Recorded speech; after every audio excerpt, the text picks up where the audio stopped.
Hello family, ಎಲ್ರಿಗೂ ನಮಸ್ಕಾರ. ಎಲ್ಲರೂ ಚೆನ್ನಾಗಿದ್ದೀರಾ ಅಂತ ಭಾವಿಸ್ತೀನಿ. Welcome back to my channel. So ಇವತ್ತಿನ ಸ್ಪೆಷಲ್ ಹೇಳೋಕ್ಕಿಂತ ಮುಂಚೆ ಎಲ್ರಿಗೂ ದೀಪಾವಳಿ ಹಬ್ಬದ ಶುಭಾಶಯಗಳು. ನನಗೆ ಹೀಗೆ ಸಪೋರ್ಟ್ ಮಾಡ್ತಾ ಇರಿ ಅಂತ ಕೇಳ್ಕೊತೀನಿ. ಸೊ ಇವತ್ತು ಕೇರಳ ಸ್ಟೈಲ್ ಪರೋಟ ಹೇಗೆ ಮಾಡೋದು ಅಂತ ನೋಡೋಣ. ಮೊದಲನೇದಾಗಿ ನಾವಿಲ್ಲಿ ಒಂದು ದೊಡ್ಡ ಬೇಸನ್ನ ತೊಗೊಂಡಿದ್ದೀವಿ. ಅದಕ್ಕೆ ಮೈದಾನ ಹಾಕ್ಕೊತಾ ಇದ್ದೀವಿ. ಇಲ್ಲಿ ಒಂದು 8ರಿಂದ 10 ಪರೋಟ ಆಗೋಷ್ಟು ಕ್ವಾಂಟಿಟಿಗೆ ನಾವು ತೊಗೊತಾ ಇದ್ದೀವಿ ಮೈದಾನ. ನಿಮಗೆ ಕ್ವಾಂಟಿಟಿ ಎಷ್ಟು ಬೇಕೋ, ಎಷ್ಟು ಜನಕ್ಕೆ ಬೇಕೋ ನೋಡ್ಕೊಂಡು ನೀವು ಆ್ಯಡ್ ಮಾಡ್ಕೊಬೋದು ಮೈದಾನ. ಈಗ ಇದ್ರ ಜೊತೆಗೆ ಸ್ವಲ್ಪ ಉಪ್ಪನ್ನ ಆ್ಯಡ್ ಮಾಡ್ಕೊತಾ ಇದ್ದೀವಿ ರುಚಿಗೆ ತಕ್ಕಷ್ಟು. ಜೊತೆಗೆ 1 ಟೇಬಲ್ ಸ್ಪೂನಿಂದ 2 ಟೇಬಲ್ ಸ್ಪೂನಷ್ಟು ಎಣ್ಣೆನ ಆ್ಯಡ್ ಮಾಡ್ಕೊತಾ ಇದ್ದೀವಿ.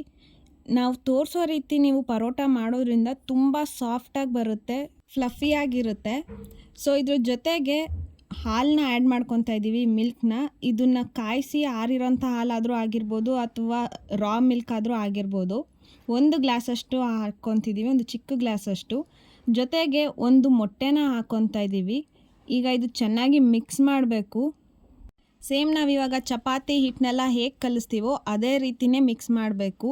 ಫಸ್ಟು ನೀರು ಹಾಕ್ಕೊಳ್ಳೋಕ್ಕಿಂತ ಮುಂಚೆ ನಾವು ಏನೇನು ಪದಾರ್ಥಗಳು ಹಾಕಿದ್ದೀವಿ, ಎಣ್ಣೆ, ಮೊಟ್ಟೆ ಮತ್ತು ಹಾಲು, ಅದರಲ್ಲೇ ಮಿಕ್ಸ್ ಮಾಡೋಕ್ಕೆ ಟ್ರೈ ಮಾಡಿ. ಸೊ ನೋಡಿ, ಇವಾಗ ಚೆನ್ನಾಗಿ ಮಿಕ್ಸ್ ಆಗಿದೆ. ಇದು ನಿಮಗೆ ಬೇಕು ಅಂದರೆ ಸ್ವಲ್ಪ ನೀರನ್ನ ಕೂಡ ಆ್ಯಡ್ ಮಾಡಿಕೊಂಡು ಮಿಕ್ಸ್ ಮಾಡ್ಕೊಬೋದು. ಒಟ್ಟಿನಲ್ಲಿ ಈ ರೀತಿ ಇರಬೇಕು. ಅದು ಚೆನ್ನಾಗಿ ಮಿಕ್ಸ್ ಆದಮೇಲೆ ಈ ರೀತಿ ಚೆನ್ನಾಗಿ ನಾದ್ಕೊಳ್ಳಿ. ಇವಾಗ ನೋಡಿ, ನಾವು ಚೆನ್ನಾಗಿ ನಾದ್ಕೊಂಡಾಗಿದೆ. ತುಂಬ ಸಾಫ್ಟಾಗಿ ನಾದಿರಬೇಕು. ವೆಜ್ ಅವರು ಬೇಕಾದ್ರೆ ಮೊಟ್ಟೆನ ಸ್ಕಿಪ್ ಮಾಡಿಕೊಂಡು ಬರೀ ಮಿಲ್ಕಲ್ಲಿ ಕೂಡ ಮಾಡ್ಕೋಬೋದು, ಅದು ಕೂಡ ಸಾಫ್ಟಾಗೇ ಬರುತ್ತೆ.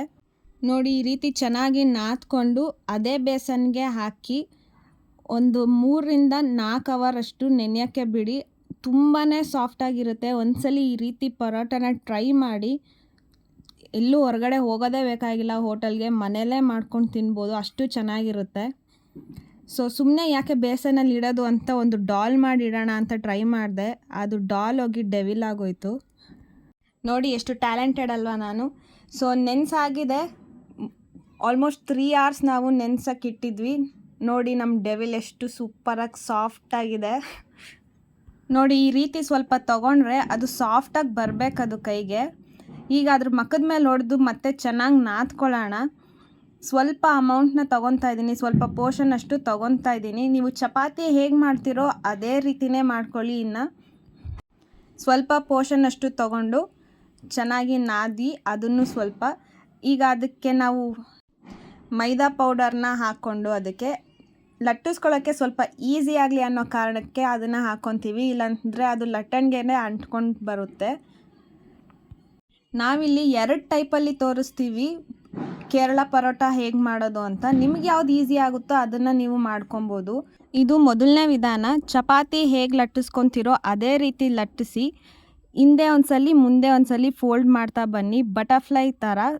ನೋಡಿ, ನಿಮಗೆ ಕ್ಲಿಯರಾಗಿ ತೋರಿಸ್ತಾ ಇದ್ದೀವಿ ವಿಡಿಯೋದಲ್ಲಿ. ಹಿಂದೆ ಒಂದ್ಸಲಿ ಮಡಚಿ, ಮುಂದೆ ಒಂದ್ಸಲಿ ಮಡಚಿ.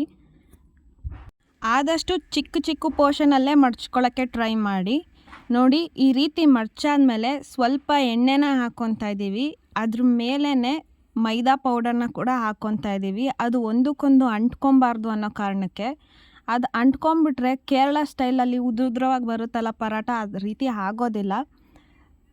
ಸೊ ಈಗ ಅದನ್ನು ಚೆನ್ನಾಗಿ ರೌಂಡ್ ಮಾಡಿ ನಿಧಾನವಾಗೇ ಲಟ್ಟಿಸಿ. ತುಂಬ ಭಾರ ಹಾಕಿ ಲಟ್ಸೋಕ್ಕೆ ಹೋಗಬೇಡಿ. ಇದು ಚಪಾತಿ ಥರ ಅಲ್ಲ, ಸುಮ್ಮನೆ ಚಪಾತಿ ಶೇಪಲ್ಲಿ ರೌಂಡ್ಗೆ ಮಾಡಬೇಕು ಅಂತ ತೋರಿಸಿರೋದಷ್ಟೇ. ಈಗ 2ನೇ ವಿಧಾನ ತೋರಿಸ್ತಾ ಇದ್ದೀನಿ. ಮತ್ತು ನಿಮ್ಗೆ ಎಷ್ಟು ಬೇಕೋ ಅಷ್ಟೇ ಪೋರ್ಷನ್ನ ತೊಗೊಂಡು ಚೆನ್ನಾಗಿ ಚಪಾತಿ ರೀತಿಲಿ ಲಟ್ಟಿಸ್ಕೊಬೇಕು.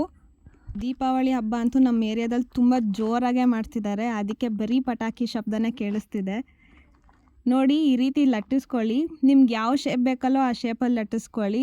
ಇದೇನು ಲಾಸ್ಟ್ ಅಲ್ಲ, ಇನ್ನೂ ಬಾಕಿ ಇದೆ. ನಮ್ಮದು ಅಮೀಬಾ ಶೇಪ್ ಆಗೋಗಿದೆ. ನೆಕ್ಸ್ಟು ಈ ರೀತಿ ಕಟ್ ಮಾಡ್ಕೊಳ್ಳಿ. ನಿಮಗೆ ತೋರಿಸ್ತಾ ಇದ್ದೀವಲ್ಲ ಉದ್ದ ಉದ್ದ ಥರ, ಆ ರೀತಿ ಕಟ್ ಮಾಡ್ಕೊಳ್ಳಿ. ಇದಾದಮೇಲೆ ಸ್ವಲ್ಪ ಎಣ್ಣೆನ ಆ್ಯಡ್ ಮಾಡ್ಕೊತಾ ಇದ್ದೀವಿ. ಒಂದು 2-3 ಡ್ರಾಪ್ ಅಷ್ಟು, ಜಾಸ್ತಿ ಏನಲ್ಲ. ಅದನ್ನು ಎಣ್ಣೆನ ಹಾಕ್ಕೊಂಡು ಸ್ವಲ್ಪ ಮೈದಾ ಹಿಟ್ಟನ್ನ ಹಾಕ್ಕೊತಾ ಇದ್ದೀವಿ. ಅದು ನಾವು ಕಟ್ ಮಾಡ್ತಿರೋ ಲೇಯರ್ಸ್ ಏನಿದೆ ಅದು ಒಂದಕ್ಕೊಂದು ಅಂಟ್ಕೊಬಾರ್ದು ಅಂತ. ಆ್ಯಸ್ ಯೂಶಲ್ ಆಗಲೇ ಹೇಳ್ದಂಗೆ ಅಂಟ್ಕೊಬಿಟ್ರೆ ಅದು ಕೇರಳ ಪರೋಟ ಥರ ಆಗಲ್ಲ, ಬಿಡಿ ಬಿಡಿಯಾಗಿ ಉದುದ್ರವಾಗಿ ಆಗೋದಿಲ್ಲ. ಸೊ ಇದನ್ನು ಎಲ್ಲ ಒಂದೇ ಕಡೆಗೆ ತೊಗೊಂಬನ್ನಿ. ನಾವು ಏನು ಕಟ್ ಮಾಡಿದ್ವಲ್ಲ ಆ ಚಿಕ್ಕ ಚಿಕ್ಕ ಲೇಯರ್ಸ್ ಆಗಿ ಅದನ್ನು ತೊಗೊಂಡ್ಬಂದು ಮತ್ತೆ ಅದ್ರ ಮೇಲೆ ಸ್ವಲ್ಪ ಎಣ್ಣೆ ಮತ್ತು ಸ್ವಲ್ಪ ಮೈದಾ ಹಸಿಟ್ಟನ್ನ ಹಾಕ್ತಾಯಿದ್ದೀವಿ. ನಿಮಗೆ ವಿಡಿಯೋ ನೋಡ್ತಿದ್ರೆ ಕ್ಲಿಯರಾಗಿ ಅರ್ಥ ಆಗುತ್ತೆ ನಾವು ಹೇಗೆ ಮಾಡ್ತಾಯಿದ್ದೀವಿ ಸ್ಟೆಪ್ ಬೈ ಸ್ಟೆಪ್ ಅಂತ. ಮತ್ತು ಈ ರೀತಿ ರೌಂಡಾಗಿ ಮಾಡ್ಕೊಳ್ಳಿ. ನೆಕ್ಸ್ಟ್ ಅದೇ ಸ್ಟೆಪ್ಪು ಚಪಾತಿ ಹಿಟ್ಟನ್ನ ಹೇಗೆ ಲಟ್ಟಿಸ್ತೀರೋ ಅದೇ ರೀತಿಲಿ ಲಟ್ಟಿಸಿ. ಅದೇ ಸ್ವಲ್ಪ ನಿಧಾನಕ್ಕೆ ಲಟ್ಟಿಸಿ, ಪ್ರೆಷರ್ ಕೊಡಬೇಡಿ. ನೀವು ಪ್ರೆಷರ್ ಕೊಟ್ಟು ಮಾಡಿದ್ರೆ ನಾವು ಮಾಡಿರೋಂಥ ಎಲ್ಲ ಪ್ರೋಸೆಸ್ಸು ಹಾಳಾಗೋಗುತ್ತೆ. ಅದು ಕೇರಳ ಸ್ಟೈಲ್ ಥರ ಬರೋದಿಲ್ಲ, ನಾರ್ಮಲ್ ಚಪಾತಿ ಥರನೇ ಆಗೋಗುತ್ತೆ. ನೋಡಿ, ನಿಮಗೆ 2 ಸ್ಟೈಲಲ್ಲಿ ತೋರಿಸಿದ್ದೀವಿ, 2 ವಿಧಾನದಲ್ಲಿ ತೋರಿಸಿದ್ದೀವಿ. ನಿಮ್ಗೆ ಯಾವುದು ಈಸಿ ಅನಿಸುತ್ತೋ ಅದನ್ನು ನೀವು ಮಾಡ್ಕೊಬೋದು. ನೋಡಿ, ಇದು ಲಟ್ಸಾಗಿದೆ. ಇವಾಗ ಪ್ಯಾನ್ ಮೇಲೆ ಇಟ್ಟು ಇದನ್ನು ಬೇಯಿಸ್ಕೊತಾ ಇದ್ದೀವಿ. 2 ಸೈಡ್ ಎಣ್ಣೆನ ಹಾಕಿ ಚೆನ್ನಾಗಿ ಬೇಯಿಸ್ಕೊಬೇಕು. ಈ ರೀತಿ ಪರೋಟ ಮಾಡೋದ್ರಿಂದ ತುಂಬಾ ಚೆನ್ನಾಗಿರುತ್ತೆ, ತುಂಬ ಸಾಫ್ಟಾಗಿರುತ್ತೆ. ನಾವು ಹಾಕಿರೋಂಥ ಹಾಲಾಗಿರ್ಬೋದು ಅಥವಾ ಮೊಟ್ಟೆ ತುಂಬ ಸಾಫ್ಟಾಗಿ ಬರುತ್ತೆ ಪರೋಟ. ಅದರದ್ದೇ ಒಂಥರ ಟೇಸ್ಟೇ ಬೇರೆ ಇರುತ್ತೆ. ನೋಡಿ, ಈ ರೀತಿ ಚೆನ್ನಾಗಿ ಬೇಯಿಸ್ಕೊಂಡು ಆದಮೇಲೆ ಒಂದು ತಟ್ಟೆಲೋ ಅಥವಾ ಒಂದು ಕಲ್ಲ ಮೇಲೋ ಇಟ್ಟು ಈ ರೀತಿ ಮಾಡ್ಕೊಳ್ಳಿ. ನಾವು ವಿಡಿಯೋದಲ್ಲಿ ತೋರಿಸ್ತಾ ಇರೋ ಥರ ಈ ರೀತಿ ಚೆನ್ನಾಗಿ ತಟ್ಟಿ. ಈ ರೀತಿ ಮಾಡೋದ್ರಿಂದ ಲೇಯರ್ಸ್ ಎಲ್ಲ ಆಚೆ ಬರುತ್ತೆ. ಸೊ ಪರ್ಫೆಕ್ಟ್ ಆಗಿರೋ ಕೇರಳ ಪರೋಟ ರೆಡಿ ಆಗುತ್ತೆ. ನೋಡಿ, ನೀವು ನೋಡ್ತಿರ್ಬೋದು ಎಷ್ಟು ಸಾಫ್ಟಾಗಿ ಅದನ್ನು ಮುರಿಬೋದು.